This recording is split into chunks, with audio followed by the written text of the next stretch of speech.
Hello दोस्तों, क्या इंसान दूसरे ग्रह से यहाँ पर आकर बसे हैं? क्या हम लोग इंसान इस ग्रह के नहीं हैं बल्कि दूसरे ग्रह से आए थे? दोस्तों, स्वागत है आज आपका मेरे इस ब्लॉग में।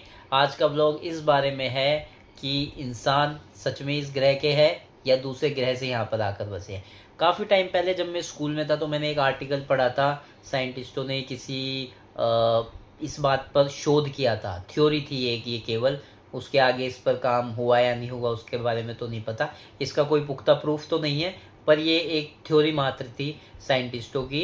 काफ़ी उन्होंने तर्क दिए थे इस बारे में कि हो सकता है इंसान दूसरे ग्रह से यहाँ पर आकर बसे हो और इस ग्रह के नहीं हैं।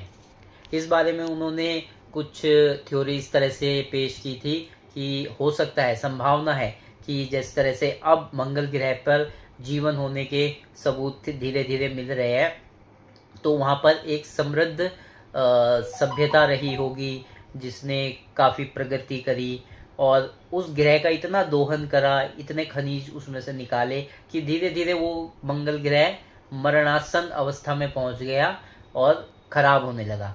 तब फिर वहाँ के लोगों ने, जो कि तकनीकी रूप से बहुत ही उन्नत थे, अपने लिए कोई और घर ढूंढना शुरू करा, कोई और ग्रह ढूंढना शुरू करा। तो उन्हें सबसे नज़दीकी पृथ्वी ग्रह उन्हें मिला और उन्हें सोचा कि चलो अब यहाँ पर अपनी सभ्यता को पुनर्स्थापित किया जाए, यहाँ पर नई शुरुआत की जाए।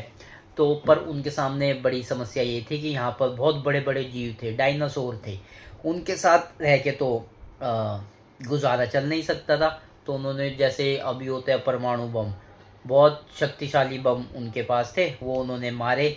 जिस तरह साइंटिस्टों ने बाद में थ्योरी दी गई कि वो उल्का पिंड से गिरे, उस थ्योरी में, वो थ्योरी मात्र थी, कोई सबूत नहीं थे, कि बम गिराए उन्होंने जिससे सारे धीरे धीरे डायनासोर का और बड़े बड़े जीव जंतुओं का नाश हो गया।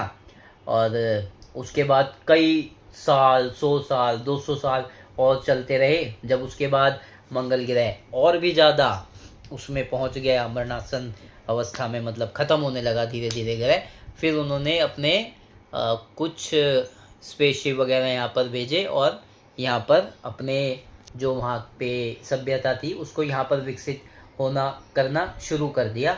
और धीरे धीरे, लेकिन फिर उन्हें अपनी सभ्यता जो पूरी तरह से वहाँ पे उन्नत थी, वो यहाँ पे इतनी सारी टेक्नोलॉजी तो नहीं ला पाए, उन्हें फिर से शुरुआत करनी पड़ी। और यहाँ पे जो मनुष्य के वो थे पूर्वज, होमोसेपियंस, उनका भी खात्मा कर दिया और यहाँ पर इंसानों ने अपनी जगह बना ली।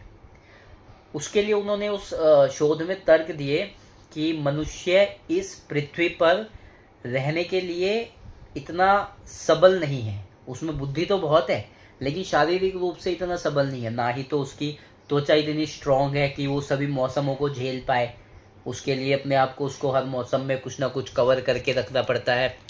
और ना ही जो कि यहाँ पे सभी जीव जंतुओं के पास जो प्राकृतिक हथियार होते हैं, जैसे उनके दांत, किसी की चोंच, किसी के नाखून, किसी के डंक, हर जीव जंतु में होते हैं। मनुष्य में ऐसा कुछ भी नहीं है। वो यहाँ पे सरवाइव ही नहीं कर सकता अगर स्टार्टिंग से रहता तो। वो एक उन्नत सभ्यता लेकर आए, अपनी थोड़ी बहुत सूझ समझ के, सोच समझ के साथ आए, सूझबूझ के साथ आए, और फिर उन्होंने धीरे धीरे अपने आप को यहाँ फैलाना शुरू कर दिया। इस तरह का एक शोध था।